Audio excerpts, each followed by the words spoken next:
की पुलिस शर्म करो, शर्म करो, शर्म करो। छात्रों पे गुंडा नहीं सहेंगे, नहीं सहेंगे, नहीं सहेंगे। छात्रों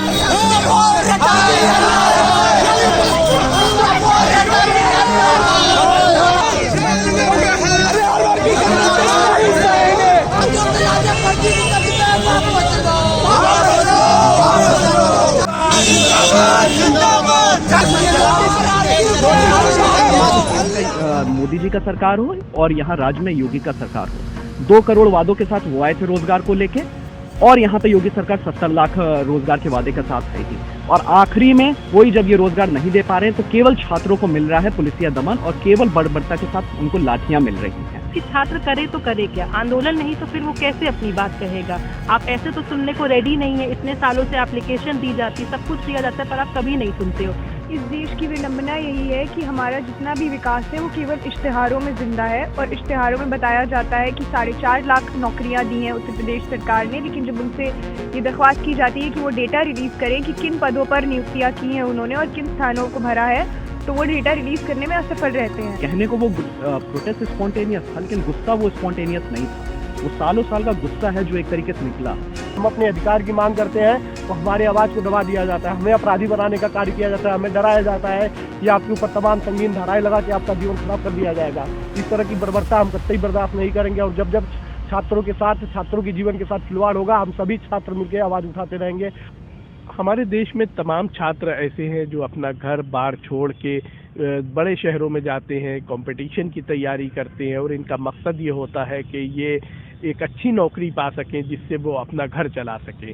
इन नौकरियों के जब रिज़ल्ट आते हैं, जो कॉम्पिटिशन्स होते हैं, इनके जब रिज़ल्ट आते हैं तो ये देखते हैं कि उसके अंदर एनोमलीज़ है, गड़बड़ियां हैं, और जब ये इसके लिए आवाज़ उठाते हैं तो सरकार इनको जवाब लाठी डंडों से देती है। अभी ऐसे ही हमने पूरे हिंदुस्तान में देखा, पटना में देखा, उत्तर प्रदेश के इलाहाबाद में देखा, जहां पर आरोप है कि पुलिस ने हॉस्टल्स जहां पे बच्चे पढ़ाई कर रहे थे, जहां पर बच्चे सो रहे थे, वहां पर घुस के उन बच्चों के खिलाफ जिन्होंने रेलवे की नौकरियों में आरोप लगाया है कि गड़बड़ियां हुई हैं, उनको मारा पीटा बताया जा रहा है कि कई छात्र नेता गिरफ्तार भी हैं। आज लखनऊ यूनिवर्सिटी में भी एक प्रोटेस्ट किया गया है विभिन्न छात्र संगठनों द्वारा, और कोशिश ये थी छात्रों की कि लखनऊ यूनिवर्सिटी से 1 किलोमीटर दूर आईटी कॉलेज पे जाके प्रोटेस्ट करें, लेकिन पुलिस ने उनको नहीं जाने दिया, और लखनऊ यूनिवर्सिटी के गेट नंबर 1 से वो लोग निकले, और गेट नंबर 2 जो तकरीबन 200-300 मीटर की दूरी पे है वहाँ पर रोक दिया गया पुलिस द्वारा।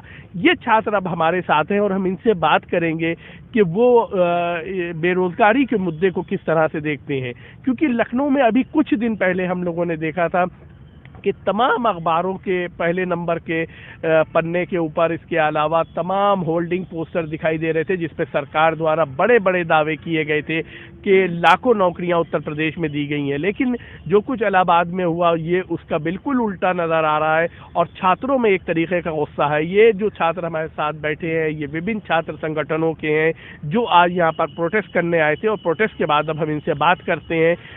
सबसे पहले हम ये जानना चाहेंगे कि जो आज पुलिस ने आप लोगों का प्रोटेस्ट रोका, आप लोग एक शांतिपूर्ण प्रोटेस्ट करके लखनऊ यूनिवर्सिटी के गेट नंबर 1 से आईटी कॉलेज जाना चाह रहे थे, इसको किस तरह से देखते हैं?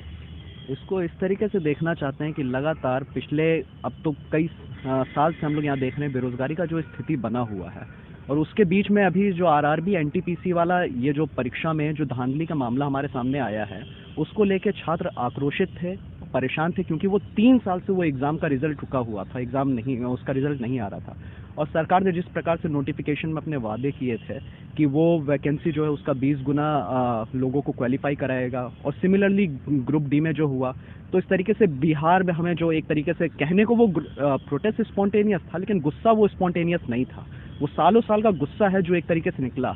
और फिर पुलिस ने जिस तरीके से ये जो स्टूडेंट्स प्रोटेस्ट कर रहे थे अपनी जायज़ मांगों को लेके कि आप ये एकाएक मतलब हमारे भविष्य के साथ क्या खिलवाड़ कर रहे हैं, इलाहाबाद लगातार हम वहाँ देख रहे हैं छात्र आत्महत्याएं कर रहे हैं, वो जब इतना आक्रोश में आके जब छात्र प्रोटेस्ट करते हैं तो हमें ये खबर आता है कि इलाहाबाद में जैसे बघाड़ा एरिया है और वहाँ सलोरी एरिया है, पुलिस उन छात्रों के लॉज में घुस के ऐसे छात्र कुछ तो ऐसे छात्र जिनको शायद उसके बारे में पता भी नहीं था एक्चुअली हो क्या गया, उनके लॉज में कमरा तोड़ के घुस के उनको जिस तरीके से बर्बरता से उनको मारता है, जितनी बुरी तरीके से उनको मारता है, गिरफ्तारी करता है, उसको लेकर हर जगह का छात्र युवा आक्रोशित है। और सिमिलरली उस तरीके से हर जगह जहां प्रोटेस्ट हो रहे हैं, बिहार में, उत्तर प्रदेश के कई जिलों में हो रहे हैं, वैसे ये लखनऊ विश्वविद्यालय में आज हम लोगों ने तय किया कि हम लोगों भी यहाँ अपना विरोध दर्ज कराना चाहिए। सभी जितने छात्र संगठन हैं, आइसा है, छात्र सभा है, NSUI, उसके अलावा तमाम जितने छात्र, हम लोगों ने मिलकर तय किया कि यहाँ से भी हम लोग विरोध का एक आवाज़ उठाएंगे। लेकिन सेम वही पुलिस का रवैया हम लोग को यहाँ भी देखने को मिलता है।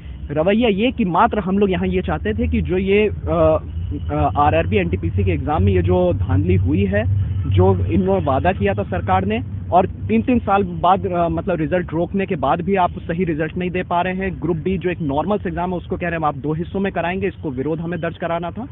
लेकिन जैसे ही हम यहाँ देखते हैं कि हम छात्र विरोध प्रदर्शन करने के लिए इकट्ठा होते हैं, उससे भारी संख्या में पुलिस बल आके सभी छात्र जितने हैं उनको घेर लेता है और प्रदर्शन करने से रोकता है।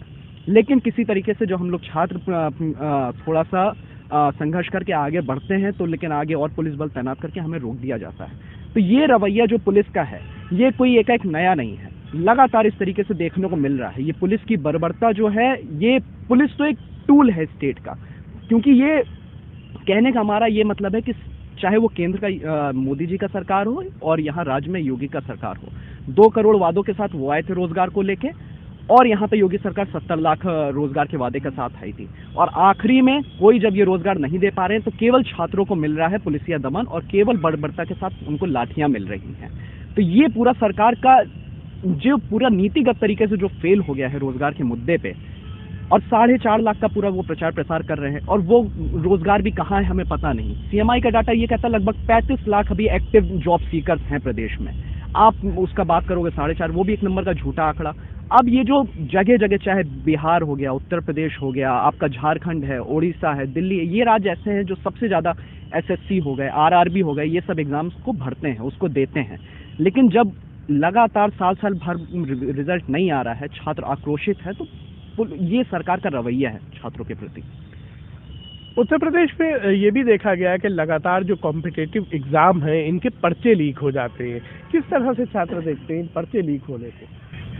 जी, जब सरकार को किसी सीट पे वैकेंसीज जो निकाली हैं, अगर वो उनको भरना नहीं चाह रही हैं, तो उन्हीं का पर्चा लीक होता है। कभी भी सेंट्रल एग्जाम का पर्चा नहीं लीक होता है, स्टेट एग्जाम का ही क्यों पर्चा लीक होता है बार बार।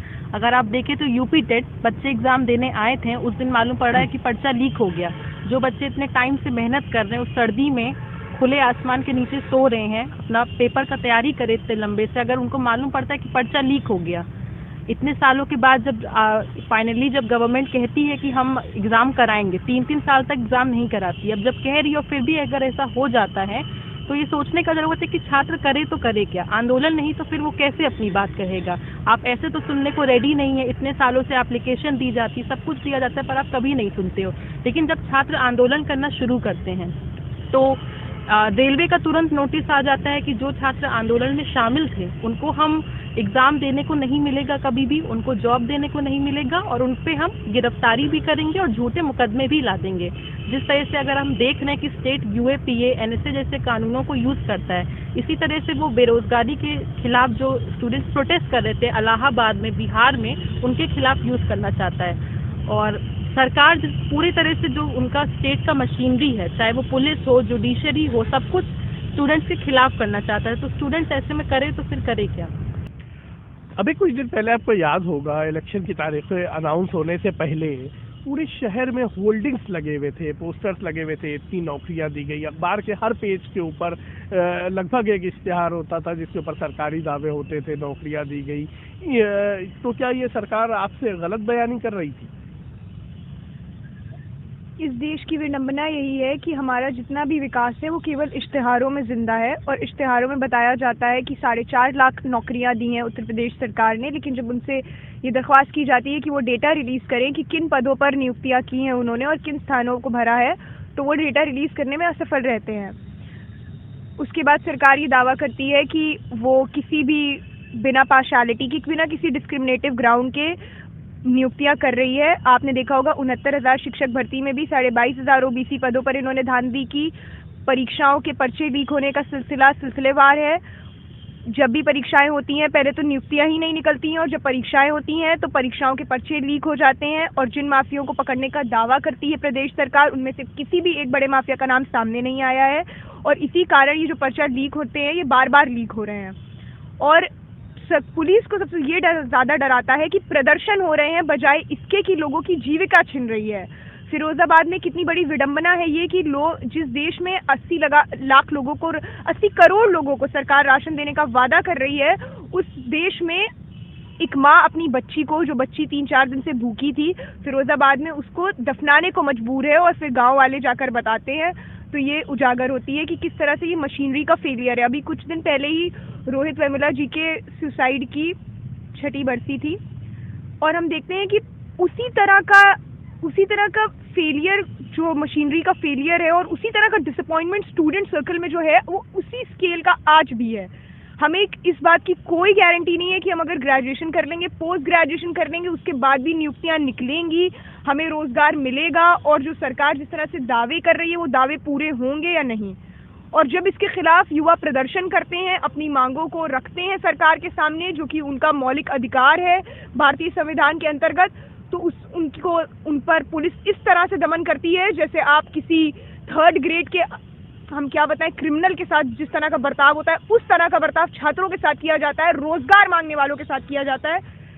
एक हमने कहीं पढ़ा था कि लोगों को केवल राशन देके सरकार संतुष्ट करना चाहती है। एक डिग्निटी होती थी कि आप डिग्निटी ऑफ लेबर के थ्रू जो आपकी अर्निंग होती थी, जो आप एम्प्लॉयमेंट के थ्रू आप कमाते थे, उस एम्प्लॉयमेंट को इंश्योर करने के बजाय सरकार केवल ये कह रही है कि हमने आपको राशन दे दिया, आपको उतने में ही संतुष्ट हो जाना चाहिए, आप बस खाइए सो जाइए।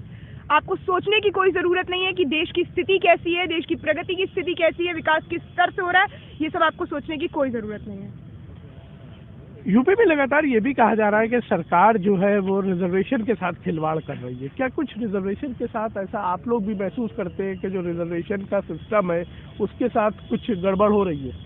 नहीं, अभी तो ऐसा कुछ नहीं हुआ रिजर्वेशन के साथ। हाँ, कुछ वैकेंसी ऐसी आई थी जिसमें से ओबीसी को हटा दिया गया था, तो ये गलत है, क्योंकि जो जिसका हक है वह उसको मिलना चाहिए रिजर्वेशन सबका, चाहे वह ईडब्ल्यूएस ओबीसी हो, जिसका अपना अपना है सबको मिलना चाहिए। लेकिन जब से यह सरकार आई है, सत्ताधारी सरकार आई है, तब से देखा जाए तो कोई भी परीक्षा जो है यह पूर्ण नहीं करा पाई है। हर परीक्षा में कोई न कोई समस्या आ जाती है। सबसे पहले इन्होंने पेट करवाया कि आप पेट देंगे फिर एग्जाम में बैठेंगे। पेट में सर्वर डाउन होने की वजह से लाखों स्टूडेंट जो है फॉर्म नहीं अप्लाई कर पाए और वंचित रह गए परीक्षा से। अब लेखपाल की वैकेंसी आई है, तो जो छात्र वंचित रह गए थे वो इस वैकेंसी में नहीं बैठ सकते, उनके जीवन का क्या होगा। फिर ये टेट करवाते हैं, टेट की भी पर्चा लीक हो जाता है, और लीक करवाने जो पेपर आउट होता है, आउट करवाने वाले भी सरकार के ही होते हैं। फिर उसके ऊपर आप कहते हैं कि हमने बुलडोजर चलवा, आप तो बुलडोजर चलवा देते, लेकिन उन छात्रों का क्या होगा जो 5 सालों से तैयारी कर रहे हैं। क्योंकि अगर कोई किसान जो भी आता है अपनी गवर्नमेंट वैकेंसी के लिए, गवर्नमेंट नौकरियों के लिए अगर कोई भी आता है तो एक किसान घर का लड़का है कि मिडिल क्लास फैमिली का आता है, कोई रईस का नहीं आता। कहते हैं ना कि युवा जो है युवा डिग्रियां लेके भटक रहे हैं बाजारों में और नेता दौरे पर निकले हैं महंगी महंगी कारों में। तो ये वाकया कहीं न कहीं अब सत्य होता दिखाई दे रहा है और देश के भविष्य के साथ खिलवाड़ किया जा रहा है। हमें 500 रुपये और राशन के ऊपर जो है हमारा ध्यान भटकाया जा रहा है। युवाओं को जो है हमें राशन और 500 रुपये से कहीं ज़्यादा जरूरी है कि हमें रोजगार और हमारी शिक्षा को अच्छी कराई जाए, जो उत्तर प्रदेश में अभी नहीं हो रहा है। सारी वादा किया गया, सरकार आई कि 70 लाख नौकरियां दी जाएंगी। कहाँ है 70 लाख नौकरियां? इनसे पूछा जाएगा तो क्या इतनी नौकरियां दी, तो वह सिर्फ कागजों में ही दफन है। अगर उसको जमीनी स्तर पे अगर हम उनसे मांगे कि जो है कहाँ है, तो उनके पास कोई रिकॉर्ड ही नहीं है, क्योंकि वो नहीं, कोई एक ऐसी वैकेंसी नहीं है, चाहे वह सचिवालय से लेकर के, चाहे वह शिक्षा की, चाहे एसआई तक की रही हो, जिसमें धांधली न की जाती हो। इस धांधली के लिए हम युवा हमेशा आवाज उठाते रहे। सबसे बड़ी बात, छात्रों पर जुर्म किया जा रहा है, क्योंकि आए दिन छात्रों पर जिस तरीके से छात्रों को प्रताड़ित किया जा रहा है। अगर हम अपने अधिकार की मांग करते हैं तो हमारे आवाज को दबा दिया जाता है, हमें अपराधी बनाने का कार्य किया जाता है, हमें डराया जाता है कि आपके ऊपर तमाम संगीन धाराएं लगा के आपका जीवन खराब कर दिया जाएगा। इस तरह की बर्बरता हम कतई बर्दाश्त नहीं करेंगे और जब जब छात्रों के साथ, छात्रों के जीवन के साथ खिलवाड़ होगा, हम सभी छात्र मिलकर आवाज उठाते रहेंगे। और यहाँ तमाम छात्र संगठन है, चाहे वो छात्र सभा हो, NSUI हो, आज हम सभी एक छात्र संगठन एक होकर अपने लिए लड़ने आए हैं। आप कुछ बोलना चाह रहे थे? जी, रिजर्वेशन को लेकर के हम ये बोलना चाहेंगे कि जब से केंद्र में मोदी सरकार और उत्तर प्रदेश में योगी सरकार आई है, रिजर्वेशन में जो सीटों की धांधली हुई है उसमें लगातार बढ़ोतरी हुई है। उसका एक प्राइम एग्जांपल 69,000 शिक्षक भर्ती, जिसमें 21% रिजर्वेशन एससी का था और 16% रिजर्वेशन 21 ओबीसी और 16% एससी का था। उनमें मात्र उन्होंने 3.8 ओबीसी को दिया है और 4% एससी को दिया है, मतलब कुल 20,000 सीटों का घपला किया उन्होंने। सेम एग्जांपल हमने जीबी पंत इंस्टीट्यूट में रिसेंटली देखा, जो नॉट एनएफएस लगा करके नॉट फिट और नॉट सूटेबल लगा करके इन्होंने अभ्यर्थियों को और तमाम लोगों को नौकरी देने से वंचित कर दिया है। केंद्र में इसका एग्जांपल सेंट्रल यूनिवर्सिटी में आपको जेएनयू में देखा हमने, जो दलित कम्युनिटी से छात्र आते हैं, जो दलित तबके से मार्जिनलाइज सेक्शन से स्टूडेंट आते हैं, उनको 0 नंबर दे करके 1 नंबर दे करके इन्होंने नॉट फिट नॉट क्वालिफाइड करके उनका जो कॉन्स्टिट्यूशनल अधिकार है वो छीनने का काम किया है। और दूसरी बात मैं ये कहना चाहूँगा कि जब से ये सरकार आई है, इसकी सीधी मंशा है कि रोजगार देना एक बात होती है, ये रोजगार छीनने पर तुल गई है। जिसका सबसे बड़ा एग्जांपल है कि जिस तरह से ये परीक्षाओं में जटिलता करते जा रही है, जिसके खिलाफ आरआरबी के स्टूडेंट्स प्रोटेस्ट कर रहे थे कि 2 टियर में एग्जाम लेने का बात हुआ था, सेम इन्होंने पेट के साथ किया है। जो ग्रुप सी की कई नौकरियां थी, उन्होंने एक और क्वालिफिकेशन के ऊपर एक क्वालिफिकेशन लगा दिया, पेट का एग्जाम, जिससे तमाम जो छात्र थे वो पहले क्वालिफाई नॉट क्वालिफाई होकर के और उनको रोजगार मिलने का कोई चांस ही नहीं रहेगा, और सरकार अपना ये जस्टिफिकेशन देगी कि हमने तो किया था, आप क्वालिफाई नहीं हो पाए। तो एक तरह से रोजगार ना देने की वाला चले, रोजगार छीनने पर तुली है सरकार। और इससे सबसे बड़ा दिक्कत ये है कि जो एक भारतीय नागरिक के आर्टिकल 21 का एक जो right to life with dignity है, आप जब रोजगार छीनते हैं, आप एक आदमी के डिग्निटी के साथ जीवन जीने का अधिकार छीनते हैं उससे।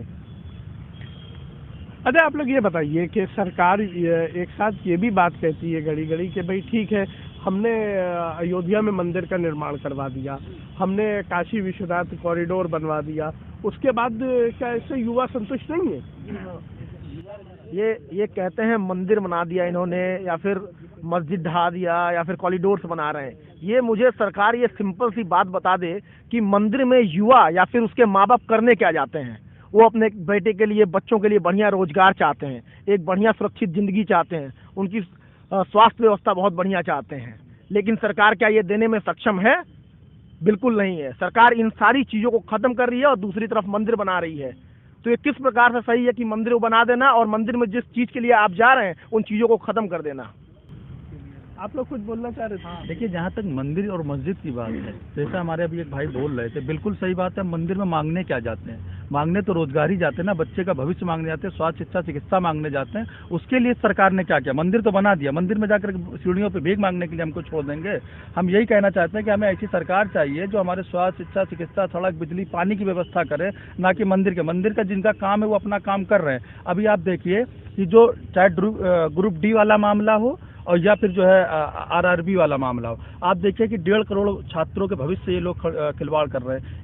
हमेशा एक एग्जाम होता रहा है ग्रुप डी का, अब ये कह रहे हैं कि नहीं, अचानक से आकर के बोलेंगे कि नहीं अब उसके दोबारा एग्जाम, एक और एग्जाम होगा, 2 एग्जाम होंगे, ठीक है। और आप इधर देखिए कि इंटर वालों के साथ में भी वही एग्जाम लिया जा रहा है, ग्रेजुएशन वालों के साथ में भी वही एग्जाम लिया जा रहा है। छात्रों को आपस में लड़ाने की जो ये योजनाबद्ध तरीके से ये आए हैं सामने कि इंटर वालों को ग्रेजुएशन वालों से लड़ाने का जो ये लोग काम कर रहे हैं, ये अब चलने वाला नहीं है। हमको उत्तर प्रदेश में ये लोग आए थे, कहा था 70 लाख नौकरियां पर साल देंगे हम उत्तर प्रदेश के अंदर, 2 करोड़ नौकरियां सेंटर से कहा गया था हम देंगे। और उसके बाद 2017 में अगर हम डेटा देखेंगे तो बेरोजगारी की जो दर थी वो 2.4 थी, अभी आप उठा करके डेटा देखेंगे तो 6 पॉइंट कुछ चली गई है। तो जब बेरोजगारी अपने चरम सीमा पर है, उस समय पर ये छात्रों को आपस में लड़वाने का काम कर रहे हैं। और छात्र अगर ये नाइंसाफी के खिलाफ, ये जुल्म के खिलाफ सड़क पर उतरते हैं तो उसके ऊपर इतनी बर्बरता पूर्वक लाठी चलाते हैं कि किसी का सर फूट गया। हमने देखिए, फोटोज देखी, इमेज देखी है कि इतनी बरतें हमने आज तक नहीं देखा। ये पूरे के पूरे अंग्रेज बनने की कोशिश कर रहे हैं, हिटलर बनने की कोशिश कर रहे हैं, जनरल डायर बनने की कोशिश कर रहे हैं। और अगर ये जनरल डायर और हिटलर बनने की कोशिश करेंगे तो मैं इनसे बता दूं कि गांधीवादी तरीके से अभी हम प्रोटेस्ट कर रहे हैं, जिस दिन हम भगत सिंह बनेंगे उस दिन आपको हिंदुस्तान में किसी कोने में जगह नहीं मिलेगी। उससे पहले अभी मौका है, कुछ समय आपके पास है, अभी भी वक्त है। आप छात्रों, नौजवानों के भविष्य के साथ खिलवाड़ करना बंद कर दीजिए, हिंदुस्तान के भविष्य के साथ खिलवाड़ करना बंद कर दीजिए। इसी में आपकी भलाई है, देश की भलाई है। हमारे साथ इतने सारे छात्र हैं, हम एक चीज़ और जानना चाहेंगे कि लगातार सरकार का जो मंशा है वो ये है कि हिंदुत्व के ऊपर पॉलिटिकल डिस्कोर्स को ले आए, लेकिन धीरे धीरे जो है वो एम्प्लॉयमेंट भी जो है उसके ऊपर भी डिस्कशन होने लगा है, रोजगार पे भी डिस्कशन होने लगा है। कल जो कुछ इलाहाबाद में हुआ वो भी शायद हमें लगता है राजनीति के केंद्र में आएगा। इसलिए क्या कोशिशें ये छात्र कर रहे हैं जो हमारे साथ बैठे हुए हैं, तकरीबन सभी लोग इसमें से वोटर हैं, क्या कोशिशें इनके द्वारा की जा रही हैं कि रोजगार को जो है वो राजनीति के केंद्र में ले आया जाए, ताकि जो हिंदुत्व का एजेंडा लेके चल रही है भारतीय जनता पार्टी, उसको काउंटर किया जा सके। सर सबसे पहली बात तो ये जो पूरा हिंदुत्व का इनका नैरेटिव है, जो ये बार बार हर जगह प्रोजेक्ट करते हैं, इस नैरेटिव में कहीं भी रोजगार की बात नहीं है। इस नैरेटिव में आम छात्र के जीवन में जो वो चाहता है डेली चीज़ें, उसमें उन सारी चीज़ों का कहीं जिक्र नहीं है। इसमें बात है कि आप कैसे, एक मंदिर की बात होती है, तमाम चीज़ों की बात होती है, लेकिन डे टू डे लाइफ में जो संविधान की मूल्यभूत चीज़ें हैं, इस पूरे आइडिया में कहीं भी नहीं है। तो छात्र इसके पैरेलली ये बात कह रहा है कि हम संविधान पे विश्वास रखते हैं, संविधान जिस तरीके से चलता है हम उस आइडिया पे बिलीव रखते हैं, और जिस तरीके से बार बार संविधान को डिसमेंटल किया जा रहा है इस हिंदुत्व के नैरेटिव को प्रोजेक्ट करके कि वो हिंदुत्व उससे भी बड़ा है, संविधान से भी बड़ा। तो एनईपी को लेके जिस तरीके से हर एक यूनिवर्सिटी के अंदर एक विरोध चल रहा है कि आप एनईपी के तहत जो कह रहे हैं कि एक सिलेबस में, करिकुलम में हम खास तरह के थिंकर्स को पढ़ाएंगे, जो हमारे ट्रेडिशनल थिंकर्स है, जो हमारे मेन थिंकर्स है, गांधी, अंबेडकर, हम इनको हटा के ऐसे थिंकर्स जिनका कोई हिस्टोरिकली हम जिनको कुछ उनका बड़ा योगदान नहीं रहा कंट्री के फ्रीडम में, हम उनको पढ़ाएंगे। तो इस चीज़ को लगातार हर एक यूनिवर्सिटी के स्टूडेंट रिजेक्ट कर रहे हैं, और ये बात कह रहे हैं कि यूनिवर्सिटी जो है एक ओपन आइडिया का स्पेस है, यहाँ एक खास तरीके का नैरेटिव प्रोजेक्ट नहीं होगा। और आपका जो ये पूरा का पूरा सपना है, इसमें कहीं रोजगार नहीं है, इसमें एक राइट टू डिग्निटी, हम जिस तरीके से खाना चाहते हैं, जिस तरीके से पहनना चाहते हैं, जिस तरीके से प्यार करने की आज़ादी, हर एक चीज़ की आज़ादी, वो नहीं है। तो इस सारी चीज़ को हम रिजेक्ट करते हैं, और we the people of India का जो हमारा पूरा आइडिया है, जो हमारा संविधान, हम इस पर बिलीव रखते हैं, और हमारे पास इस तरीके के सोच के लिए कोई जगह नहीं है इस देश में। और सर आप जो कह रहे थे कि हम छात्र एज अ छात्र क्या कर रहे हैं रोजगार और इन तमाम चीज़ों के नैरेटिव के लिए, तो आपको बता दें कि पिछले लगभग 6-7 महीने से तमाम छात्र संगठन एक होकर के लखनऊ में, समाजवादी छात्र सभा, NSUI, आइसा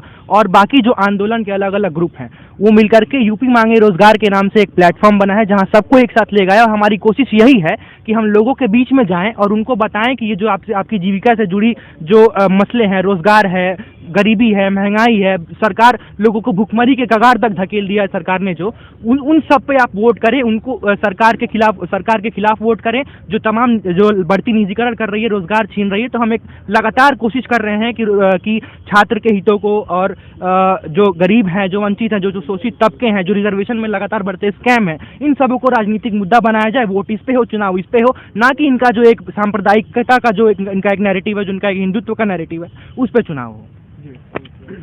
सरकार एक बात और कहती है, हम आप लोगों से जानना चाहेंगे कि आत्मनिर्भर बनो, लोन दे रही है सरकार, करी कि हम लोन दे रहे हैं कि लोग कारोबार शुरू करें। क्या आपको लगता नहीं है कि बेरोजगारी का संकट में ये एक अच्छी चीज़ है कि गवर्नमेंट लोन दे रही है? लोन दिया किसको जा रही है भी तो देखा जाए। लोन लेने अगर एक गरीब जाता है तो उसको नहीं दिया जाता है, उसको 50 जगह दौड़ाया जाता है, उससे घूस मांगा जाता है। एक गरीब लोन नहीं ले पाता है, लोन वही लेता है जो उसके योग्य, जो पैसे रुपए वाले होते हैं उन्हीं को लोन भी तो दिया जा रहा है। अगर हम विकास की बात करते हैं तो मंदिर मस्जिद पे आ जाते हैं। ये हमारा दुर्भाग्य कि हमारे बीच की कुछ लोग भी हैं जो आज देखा जाए तो जो आज जातिवाद भावना से एकदम ग्रसित हो चुके हैं, और वह जातिवाद देके जो वोट करते हैं। पहले हमें इस चुनाव, जब 2022 का जो चुनाव आने वाला है, इसमें यह था कि हिंदू मुसलमान पे लड़ाया जाएगा। जब यह सरकार हिंदू मुसलमान पे नहीं लड़ा पाई, तब यह जो है आ गई सवर्ण और दलित पे आ गई। सवर्ण दलित से नहीं हुआ तो यह ब्राह्मण और दलित पे आ रही है, ठाकुर दलित पे आ रही है। तो ये हमारा दुर्भाग्य। हमें जातिवाद में नहीं बहना है, हमें रोजगार चाहिए, इस देश को रोजगार चाहिए, इस देश की युवाओं को रोजगार चाहिए। और देखा जाए तो आज अगर 100 न्यूज़ चैनलों में अगर 100 डिबेट होती है तो उसमें से सिर्फ 1 या 2-3 डिबेट ही होती हैं जो रोजगार के ऊपर होती हैं, और तमाम डिबेट जो होती हैं वह सिर्फ जातिवाद पे होती है। जातिवाद पे होती है कि वह पार्टी छोड़ के गए, यहाँ गए, इनको इस वोट से क्या फायदा। मतलब जातिवाद में ही पूरा देश ग्रसित होता चला जा रहा है। ये हमारे लिए बहुत ही दुर्भाग्य की बात है। ये जो एक पूरा नैरेटिव है बार बार सरकार का कि हम आपको लोन दे रहे हैं, आप अपने तरीके से आगे बढ़िए, तो सरकार से इसी के पैरेलली छात्र ये सवाल पूछ रहा है कि आपको हम वोट दे के, नौकरियों के लिए आपको वोट दिया गया था कि आप हमको एक बेहतर जीवन देंगे, आप अपने काम से पल्ला झाड़ रहे, और आप ये कह रहे हैं कि आपको हम थोड़े पैसे दे रहे हैं, आप जाके अपना रोजगार चलाइए, और उसमें फिर आप तरह तरह के भाषण दे देते हैं कि आप पकौड़ा तलना भी रोजगार, आपका ये करना भी रोजगार है। तो छात्र ये पूछ रहा है, इसके बजाय जो भर्तियां का वादा किया गया था, जो आपने वादा किया था कि सरकार इतनी नौकरियां देगी, इतनी पदों पे नियुक्ति देगी, वो सारी चीज कहाँ है? बार बार सरकारी एग्जाम्स जो हो रहे हैं उसके अंदर जिस तरीके से घोटाले चल रहे, चाहे वो रिजर्वेशंस को लेके हो, चाहे सीट्स को लेके हो, लगातार ये बढ़ क्यों रहा है? ये सारा सवाल सरकार से पैरेलली पूछा जा रहा है। और सरकार जो ये बार बार बात कहती है कि हम आपको रोजगार देंगे, ये हम आपको ये पैसा दे रहे हैं, आप जाके खुद अपना स्वयं रोजगार करिए, तो सरकार से छात्र सीधा यही बोल रहा है कि ऐसी कोई बात नहीं है। हम आपको वोट एक खास मकसद के लिए लेके आते हैं। एक छात्र का वोट सीधे इस बात के लिए रहता है कि हम आपको चुन के लाए हैं, आप हमारे लिए एक बेहतर जीवन, एक बेहतर आमदनी का आप ये व्यवस्था करेंगे, लेकिन आप उससे पल्ला झाड़ रहे हैं। ये बात रखना चाह रहे हैं, ये पूरा नीतिगत चीज़ है क्या? मतलब एकदम फैक्चुअली जो न्यूज़ रिपोर्ट का कुछ डाटा था, स्पेसिफिकली अगर बात करें, जो ये बीजेपी रूल्ड स्टेट हो और चाहे वो सेंटर में गवर्नमेंट है, जहाँ जहाँ इनका स्टेट है, ये अभी रिपोर्ट में आया है कि अभी जब उसका तुलना किया जा रहा है, जब वो गवर्नमेंट में आए, जितना भी नौकरियां उस स्टेट में था, अब पहले से मतलब पहले की तुलना में अब कम नौकरियां हैं। मतलब जब 2017 में योगी गवर्नमेंट आया, जितना नौकरियां था इस स्टेट में, अब उससे कम नौकरियां हैं। मतलब ये एक यूनिक सिचुएशन अब हमारे सामने आ रहा है कि मतलब नौकरियां बढ़ने के बजाय पहले से ज़्यादा घट जा रहा है। और ये पूरा स्ट्रक्चरल चेंज जो है, पूरा ये जो नीतिगत शिफ्ट है एम्प्लॉयमेंट के प्रति जो सरकार का नज़रिया, उसका इससे अंदाज़ा लगा रहे हैं कि जैसे अभी एक साथी जिक्र कर रहे थे कि वो नौकरियां देने के बजाय छीन रहा है। उसका उदाहरण एक राजीव कुमार कमेटी का एक रिकमेंडेशन था योगी सरकार को कि जिन जिन स्कूल में छात्रों का संख्या 30 या 30 से कम है, वो स्कूल बंद कर दिए जाने चाहिए। और ऐसे कितने स्कूल मतलब बंद या मर्ज करने की कगार में? 10,000 स्कूल। और उन 10,000 स्कूल में अगर हम ये अंदाज़ा लगाते हैं कि एक स्कूल में 5 अध्यापकों का ज़रूरत है और एक ग्रेड डी के लोग का भी ज़रूरत है, तो मतलब 50,000 पद आपने ऐसे ख़त्म कर दिए अध्यापकों के, और 10,000 वहाँ ग्रेड डी वालों के ख़त्म कर दिए। सिमिलरली एक रिपोर्ट यूनेस्को का आता है कि अभी लगभग 3.5 लाख मतलब प्राथमिक और उच्च शिक्षा में शिक्षकों का ज़रूरत है उत्तर प्रदेश में स्पेसिफिकली। लेकिन नीतिगत ढंग से वो किस तरीके से बचे रोजगार देने से, उसका एक दूसरा सबसे बड़ा उदाहरण है आरआरबी का। ये जो पूरा प्रकरण हुआ है, यूं ही नहीं हुआ है। 3 साल से ये जो लगातार रुक रहा है, ये रिजल्ट नहीं आ रहा है, यूं ही नहीं है। कहने का मतलब ये है, केंद्र का सरकार घोषणा करता है एक मतलब ग्रेट मोनेटाइजेशन, मतलब देश की जो संपत्ति है, जनता की संपत्ति, उसको हम नीलाम करेंगे, उसको हम बेचेंगे। 6 लाख करोड़ का कुछ वो उनका प्रोजेक्ट है, जिसमें हाईवेज हैं, डैम्स हैं, तमाम इस तरह में, उसमें रेलवे भी एक है। तो रेलवे को जब आप निजी हाथों में देंगे, निजीकरण उसका करेंगे, तो उसमें जॉब्स ऑटोमेटिकली कम हो जाएगा। जो सिक्योर्ड एम्प्लॉयमेंट है, जिसके लिए हम स्टूडेंट्स जो पढ़ाई करता है, हम स्टूडेंट इसलिए तो नहीं पढ़ाई करता है ना कि हम पढ़ाई करेंगे फिर जाके वहाँ से लोन उठाएंगे फिर अपना ठेला लगाएंगे, ये तो हमारा मकसद नहीं होता है। हमारा मकसद तो ये जो सिक्योर्ड एक लाइफ का डिग्निटी के साथ एक सम्मानजनक जो रोजगार, हम उसके लिए लड़ते हैं। लेकिन जब आप पूरा सारा स्ट्रक्चरल निजीकरण, और खासकर इस देश में जहाँ सबसे ज़्यादा अनऑर्गेनाइज्ड लोग काम करता है, अनऑर्गेनाइज्ड वे में जो इतना सारा पॉपुलेशन काम कर रहा है, और उसमें स्ट्रक्चरल शिफ्ट आप निजीकरण की तरफ ले जाओगे, लोगों का पूरा जीवन खतरे में आता है। अंडरपेड जो रहेंगे सो रहेंगे, कोई डिग्निटी के साथ उनका जॉब नहीं रहेगा। तो पूरा ये स्ट्रक्चरल शिफ्ट दिख रहा है। एक चीज़ हम आपसे ये भी जानना चाहेंगे, आप लोग यहाँ पर प्रदर्शन करने के लिए आए थे, इलाहाबाद में कुछ आपके छात्र नेता हैं जो उस आंदोलन में परसों के शामिल थे, वो उनको गिरफ्तार कर लिया गया है, उनके बारे में क्या कहना चाहेंगे? देखिए, अभी आपने लोन्स के बारे में भी एक सवाल करा था, तो हम बस एक सवाल के साथ ही उसका जवाब देना चाहेंगे। सरकार ने 8,500 करोड़ लोन्स माफ करे हैं कॉर्पोरेट हाउसेस के, बैड लोन्स टर्म करके। तो हम सरकार से पूछना चाहेंगे कि उसने कितने गुड लोन्स वेव करे हैं स्टूडेंट्स को, जो वो देने का दावा कर रहे हैं कि स्टूडेंट्स को वो स्टार्टअप के लिए लोन्स देंगे, तो ऐसे कितने लोन्स वेव करे हैं। और इलाहाबाद में उन्होंने जो अरेस्ट करी है, तो वो कह रहे हैं कि आपने इंसाइटमेंट टू प्रोटेस्ट के तहत उन्होंने अरेस्ट करी है, क्योंकि उन्होंने उकसाया लोगों को प्रोटेस्ट करने के लिए। हम सरकार से पूछना चाहेंगे कि सरकार का मैसेज लोगों तक इतनी स्ट्रॉन्ग वे में क्यों नहीं पहुंच रहा, जितनी स्ट्रॉन्ग वे में भड़काने वाले लोगों का पहुंचता है। जब किसान आंदोलन हो रहे थे, तब भी लोगों यही कहा जा रहा था कि विपक्षी पार्टियों ने किसानों को भड़का दिया है। सरकार अपनी बात समझाने में कामयाब क्यों नहीं हो पाती है? पूरी मीडिया, पूरी प्रेस, 75% प्रेस और मीडिया का साथ होने के बावजूद सरकार अपनी बात समझाने में लोगों तक कामयाब क्यों नहीं हो पाती है, आम जनों तक कामयाब क्यों नहीं हो पाती है अपनी बात पहुंचाने में वो। और जब वो कह रही थी कि वो 2 करोड़ नौकरियां प्रति वर्ष, 70 लाख नौकरियां प्रति वर्ष प्रदेश में, 2 करोड़ नौकरियां प्रति वर्ष देश में देगी, तो ये बात वो क्यों नहीं पहुंचा पाई? और इस बात की कितनी सक्सेस हुई कि लोग बहकावे में आए जा रहे हैं सरकार के खिलाफ। वो छात्र बहकावे में आया जा रहा है जो इतना सक्षम है कि पढ़ के वो परीक्षा दे सके, परंतु फिर भी वो बहकावे में आया जा रहा है। तो किस आधार पे वो बहकावे में आ रहा है और क्यों बहकावे में आ रहा है? कि वो सरकार की बात से ज्यादा जो लोग इंसाइटमेंट कर रहे हैं प्रोटेस्ट का, उनकी बात पर यकीन कर रहा है। इससे केवल यही माध्यम है, जिन लोगों की गिरफ्तारियां हुई हैं उनके थ्रू सरकार लोगों तक केवल यही मैसेज पहुंचाना चाहती है कि यदि आप अपने हक के खिलाफ आवाज उठाएंगे तो आपको जेल भरो आंदोलन का नतीजा देखना पड़ेगा और आपको इस देश में खामोश चुप्पी साध कर रहना होगा। दमन के खिलाफ चुप्पी साधनी होगी, पुलिस बर्बरता के खिलाफ चुप्पी साधनी होगी, प्रशासनिक जो झूठ फेरबदल है परीक्षाओं में, जो छात्र चुनौतियों का सामना कर रहे हैं, उसके खिलाफ आपको चुप्पी साधनी होगी। और यदि आप चुप्पी नहीं साधते हैं तो अभी ये कार्रवाई कुछ लोगों के खिलाफ है, लेकिन इस कार्रवाई का प्रकोप बढ़ सकता है। नहीं, इसमें बस शॉर्ट में जैसे साथी बात रख रहे हैं तो उसी से जोड़ते हुए एक बहुत इंपॉर्टेंट बात ये कह रहे हैं, हम इतना छात्र रोजगार का मांग कर रहा है पूरे देश में, प्रदेश में जो प्रोटेस्ट हो रहा है, आप वो कह रहे हो कि बहकावे में है। हम उसी जगह सवाल ये करना चाहते हैं, मतलब जो एक पैरेलल एक नैरेटिव ड्रॉ करने का एक पूरा प्रयास होता है।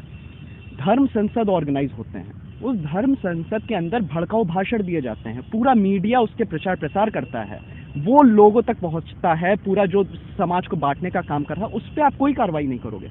उस पर सरकार कभी ये नहीं कहेगी ये लोग भड़काने का काम कर रहे हैं या देश में बांटने का काम कर रहे हैं या ये अनलॉफुल एक्टिविटीज है, सरकार उनको तो नहीं कहता है कभी। मतलब है कि बहकावे में लोग केवल जब प्रदर्शन करते हैं तभी आते हैं, बाकी पूरे समय भारतीय जनता पार्टी को ही वोट जाते हैं। चुनाव से पहले कभी कोई बहकावे में नहीं आता, केवल प्रदर्शन से पहले प्रदर्शनकारी बहकावे में आते हैं। आज तक ये कभी किसानों का पूरा लोन नहीं माफ कर पाए, बल्कि बिजली के बिल्स बढ़ा दिए, वो अपने खेत में पानी चलाते हैं, वो अलग से पैसा भरते हैं बिजली का, डीपीए खाद की चीजें हो गई, खाद तो मिल भी नहीं रहा है इन केस में, आप देख रहे हैं उसके लिए कितनी महामारी चल रही है खाद के लिए। ये किसानों का लोन नहीं माफ कर रहे हैं, लेकिन जो उद्योगपति बड़े बड़े हैं जिनकी दुनिया में टॉप 10 में लिस्ट आती है अमीरों में, उनके ये पैसे और लोन्स माफ कर देते हैं। ऐसा क्यों? और बाकी एक आम इंसान अगर जो लोन ले लेता है, अगर जो भरने में असक्षम है, तो उसके घर गिरवा दिए जाते हैं, उसकी जमीन जब्त कर ली जाती है। क्या उन उद्योगपतियों के पास इतना पैसा नहीं है टॉप 10 की लिस्ट में आ रहे हैं और अपना लोन चुका सकें? क्यों सरकार माफ करती है, किस बेसिस पे? तो हम लखनऊ यूनिवर्सिटी में से, ये लखनऊ यूनिवर्सिटी के छात्र हैं जो हमारे साथ थे, इनमें काफ़ी नाराज़गी है जो कुछ प्रयागराज में हुआ उसको लेकर, जो पुलिस ने दमन किया है, आरआरबी रिक्रूटमेंट में जो वो धांधली हुई है उसके खिलाफ जो लोग आवाज़ उठा रहे थे उनके खिलाफ पुलिस ने जो दमन किया है, उसमें लखनऊ यूनिवर्सिटी के छात्रों में काफ़ी नाराज़गी है। हमने देखा कि ये छात्र जो हैं इनको अपने साथ साथ किसानों की भी फिक्र है, किसानों के मुद्दे के ऊपर भी ये बात कर रहे हैं। हालांकि इनका कहना ये है कि हमें फ्री का राशन नहीं चाहिए है, हमें एक सम्मानजनक ज़िंदगी चाहिए, सरकार हमको नौकरी दे, हमें लोन नहीं चाहिए है, हमें फ्री का राशन नहीं चाहिए, बल्कि हमको एक सम्मानजनक ज़िंदगी चाहिए है, एक सम्मानजनक नौकरी चाहिए।